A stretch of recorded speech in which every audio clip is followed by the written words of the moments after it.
नमस्कार दोस्तों, बिहार के गोपालगंज में जन स्वराज पार्टी के सूत्रधार प्रशांत किशोर जी बिहार बदलाव यात्रा के तहत बिहार के गोपालगंज पहुंचे थे।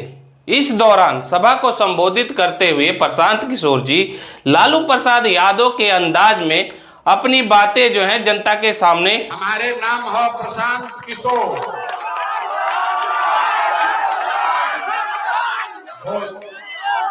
अब रुक जा। अब भोजपुरी में बोली कि हिंदी में? भोजपुरी में बोली कि हिंदी में? भैया अब चुप हो जाओ। तो हमारे नाम है प्रशांत किशोर और हम नेता ना है।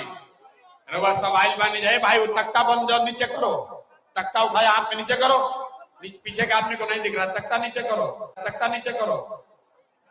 तो जिसका प्रत्याशी का उठाए हो उसी का जीवन बर्बाद हो जाएगा। नीचे करो। रउआ सब सोच के आई बनी जा कि नेताजी अहन को नया दल बनल बा जन स्वराज, और नेताजी कहन कि सब लोग मिलके स्कूल के बस्ता छाप पर वोट दे ही जा, तो हमने के आवल जाई जीत के तरह काम कल जाई, हथुआ के लोग के, गोपालगंज के लोग के भला होई। ए भाई, ये बात ऐसा भाषण तरह 100 बार सुन ले बानी।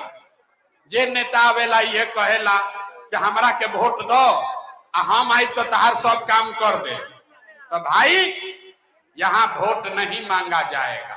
हम वोट ना मांगी। वोट काहे ना मांगी? ए भाई, जीवन भर से तरह वोट दे ही जाता नहीं।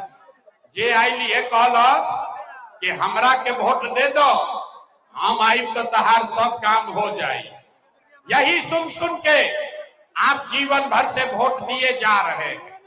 पहले 40-45 बरस तक आपने कांग्रेस का राज बनाया, फिर 15 बरस गरीब के बेटा लालू जी के राजा बनावल गई। अभी 20 बरस से नीतीश बाबू कुर्सी पर बैठल बाड़न। दिल्ली में हमने आपने मोदी जी को भी जिताकर देख लिया।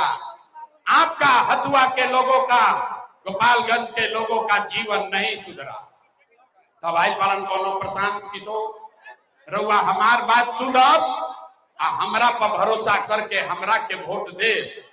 एकर का गारंटी बा कि जीतला के बाद हम रउआ संगे धोखा ना करो? ए भाई, वोट से पहले तो सब बढ़िया बतियावेला, वोट के बाद राउर गर्दन काटेला। इसीलिए हम वोट नहीं मांगते हैं। आप लोग इतना कष्ट करके आए हैं, तभी 15-20 मिनट में एगो रास्ता रउआ के बताई। वो रास्ता को आप सीख लीजिए, तो फिर उसके बाद जिसको मन है उसको वोट दे दीजिए।